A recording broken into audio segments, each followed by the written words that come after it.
across Australia. This is Sunrise with Nat and Shervo on 7 and 7 Plus.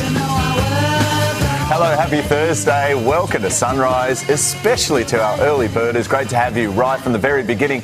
And it is Beatles Day. Yes, Beatles fans are celebrating the Fab Four today. And you know what? If you've got some photos of the band when they toured here all those years ago, or one of their original albums, text us. I'm sure there are a few of those around. Send us a video of what you're up to this morning. But first to our top story. Australia's top security agency has warned of an unprecedented number of threats, with 14 terror-related plots foiled since the Bondi Beach attack. Let's go live to James Carmody, who's in Canberra for us. James, the ASIO boss is really concerned.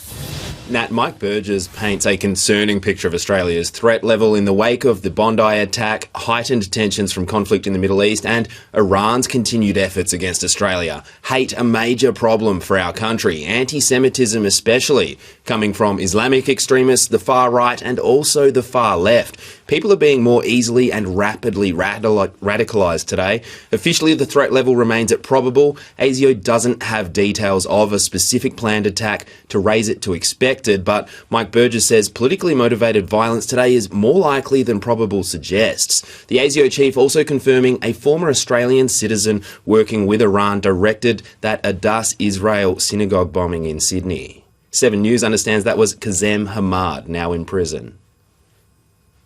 When an Australian is killed at the hands of a foreign government on Australian soil, we will be shocked, but we should not be surprised. Spying and foreign interference, an ongoing threat too. AUKUS a target, and also our critical infrastructure, Nat, including our cyber infrastructure. OK, thank you, James. Here's Shervo. Thanks, Nat. Now to the calm before the storm. The Socceroos gearing up for their final group match of the World Cup against Paraguay, with a spot in the knockouts on the line. Rob Scott has the latest from Santa Clara in San Francisco. Well, right now I'm inside the San Francisco Bay Area Stadium. It's home to the San Francisco 49ers NFL team, and it was where this year's Super Bowl was played. Right now, though, the Socceroos are here. They are having their first look at this field ahead of their final match of the group stages of this World Cup against Paraguay on Friday. It's pretty empty in here now, but tomorrow these stands will be filled with tens of thousands of screaming fans, many of them in the green and gold. We are expecting similar numbers of Socceroo fans than we saw in the first two games, so between 10 or 12,000 fans here.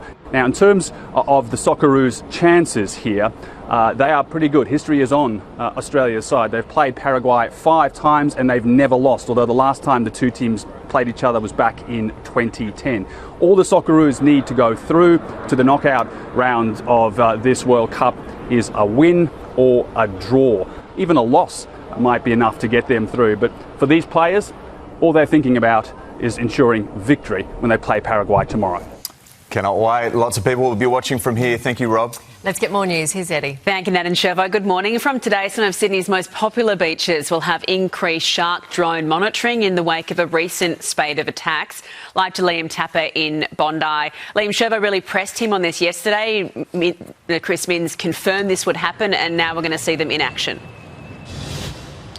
Yeah, good morning, Eddie. We certainly are expecting to see this happen at Bondi Beach this morning. I've been told that a number of lifeguards have been told that they need to get here earlier, that the first drones are set to go up in the sky at 7:30. That time has now been brought forward. Also on top of this, the line of sight, the range that a drone can fly out to sea, it's now been extended to 600 metres. So this gives lifeguards a much broader area which they can protect beachgoers this morning. However, I've got to say, here at 5:30 right now, it's going to be very challenging because the southerly has hit, and it has hit with full force. So it's unclear as to whether the drones will actually be able to fly under CASA rules.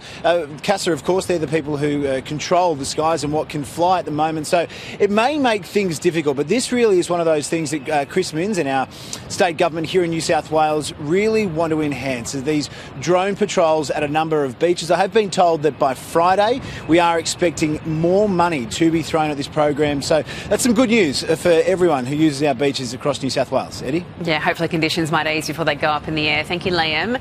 Well, firefighters are this morning still mopping up after a massive inferno at a Storage King building in Sydney's southwest. Investigators are expected on the scene today after the fire destroyed multiple storage units and businesses in Chipping Norton. Around 120 firefighters battled this blaze, saw dozens of people evacuated. Explosions also reported from the scene, a lot of personal belongings lost.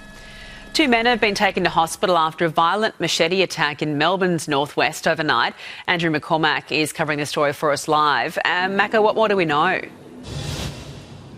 Well, this fight at a Melton Macca's car park just before midnight last night has left one man with life-threatening injuries, a man in his 20s in hospital, another man in his 20s also in hospital from this attack, which took place just before midnight. He's with serious injuries in hospital. Police can be seen in the vision looking at a machete sleeve left behind at the crime scene at that McDonald's car park in Melbourne's outer northwest. It is believed that the man, both with life-threatening injuries, and the other man, both in their 20s, were taken to a local ambulance depot by friends before they were taken to hospital. So police still are trying to investigate to figure out who was behind this attack and this brawl between was believed to be two groups of people in this Macca's car park. Eddie? Thank you, Macca.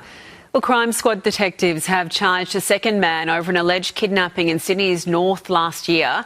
A 28-year-old Western Sydney man has been slapped with 17 offences, including assault and weapons charges.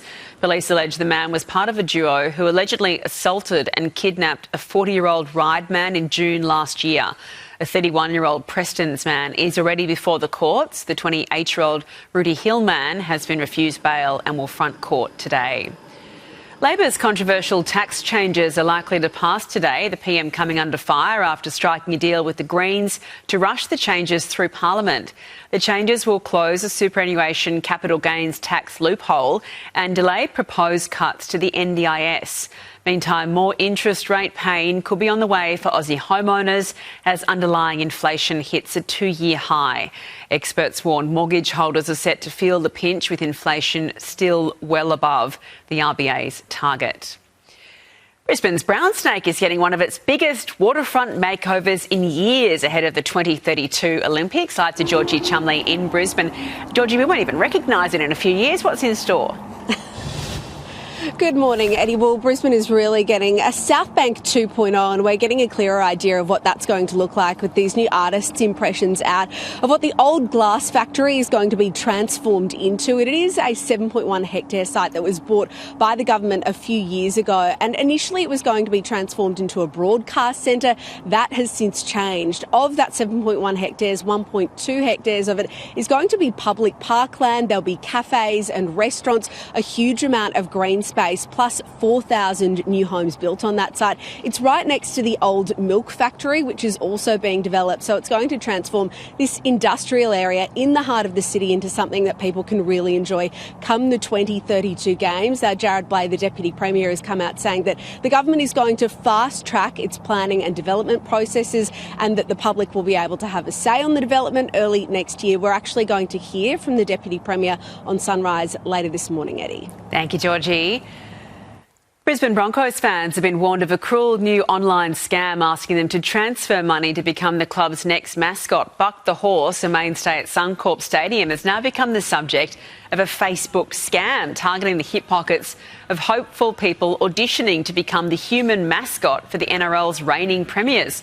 Now, the club has urged fans to be cautious, telling them the Broncos will never request payment for auditions or unsolicited opportunities shared via social media or private message. The buck has now been passed to Queensland Police.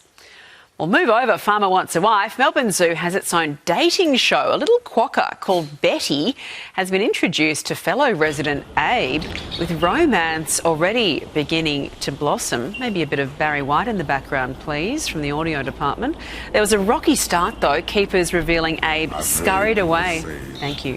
When he first met Betty, didn't take long for sparks to fly, with the happy couple now bonding over their shared love of corn. That'll do it to I don't you. know about that. I'm sure it had something to do with Betty Quocker's cooking skills. There you go. Maybe keep the Barry White rolling, because Aussie actor Jacob Elordi has been spotted down under with model Kendall Jenner. I mean, talk about throwing fuel on the fire of romance rumours. Our very own Barry White, Georgia Costi, has gone to Byron Bay. I mean, nothing says romance like having Georgia waiting there for you on Gendal Watch, Georgia. Oh, Eddie, and what an absolute pleasure it is to be here in the rain in Byron Bay this morning, searching for Kendall Jenner and Jacob Elordi. There's actually no one out. People seem to start their day a little bit later here in Byron Bay, and I do fear that today's going to be much like our search for lotto winners, incredibly unsuccessful. But you never know. We are persistent, and we're going to try nonetheless. Now, all of this really came about when the pair was spotted here in Byron Bay yesterday, walking a dog. Now, it is worth noting they had sunglasses on. Kendall was wearing a bandana. Jacob had a hoodie over his head. It does appear that they don't particularly want to be spotted or found, but that's okay, because sunrise is here anyway. They also had breakfast at the Byron Bay General Store. And as we know, romance rumours have been circling for quite some time now, since February really. They've been seen at a number of places: Coachella, Japan, Hawaii, and now here in Australia. Some sources are saying it's because Jacob's birthday is at the end of this month, so perhaps they want to celebrate it locally where he's from.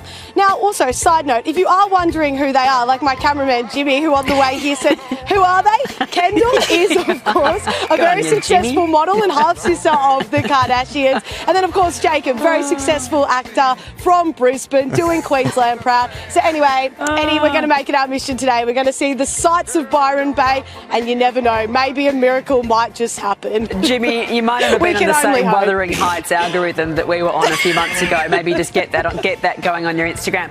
There you go. Georgia third wheel Costi there in Byron Bay. We look forward to coming back to her. Is she meeting the family? Yeah, I mean, the dog. I was going to go there. I didn't want to overcook it, but maybe Kendall is here to meet the family. And also, you know, remember when he called in after the Oscar nomination? That's right. Yeah. Same number, Jacob. Yeah, call in. Let us know what's going on. Just say hi. Remove the hoodie. Give us a call. No chance we'd overcook it, Shervo. No, no not chance. at all. Just listen to the music.